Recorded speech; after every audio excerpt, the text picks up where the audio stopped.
కర్ణుడి చావుకి కారణాలు చాలా ఉన్నాయి.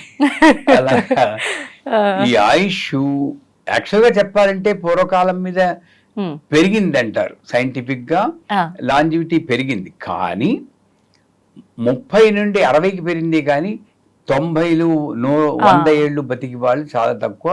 అందులో ఈ మధ్యన చూస్తున్నారు హార్ట్ అటాక్లు ఎక్కువైపోయి చిన్న చిన్న 20 ఏజ్ ఏళ్ళు లోనే. 30 ఏళ్ళ వాళ్ళు కూడా డాన్స్ చేస్తూ జిమ్ చేస్తూ పడిపోతున్నారు. అవును గురువు గారు. దీనికి కారణం ఏంటంటే ఫస్ట్ది ఆహారపు అలవాట్లు, ఓకే. సాత్విక ఆహారం అంటారు. పూర్వకాలంలో ఇన్ని హోటల్స్ ఉండేవా చెప్పండి? లేదు.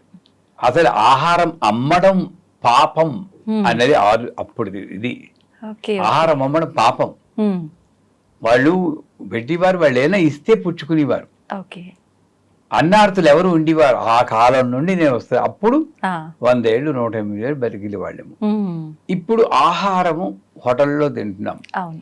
ఇప్పుడు ఈ పేపర్లో చూస్తున్నారు, Hmm. ఫ్రిడ్జ్లో పెట్టి 3 రోజులకైతే బిర్యానీల కింద చేసి ఆ, పంచుతున్నారు, గమగమలు వేసి పెడుతున్నాం. ఈ అవును, అవును. గుమగుమలకు అలవాటు పడిపోయాం, కానీ Hmm. అది ఏం చేస్తుంది నాకు అనేది ఆలోచించలేము. ఉమ్, ఆ రోడ్డు పక్కన పానీపూరి అమ్ముతూ ఉంటాడు వాడు, వాడు డ్రైనేజ్ పక్కనే నుంచుంటాడు ఎప్పుడు, మీరు చూసారు కదా. కరెక్టే గురువు గారు.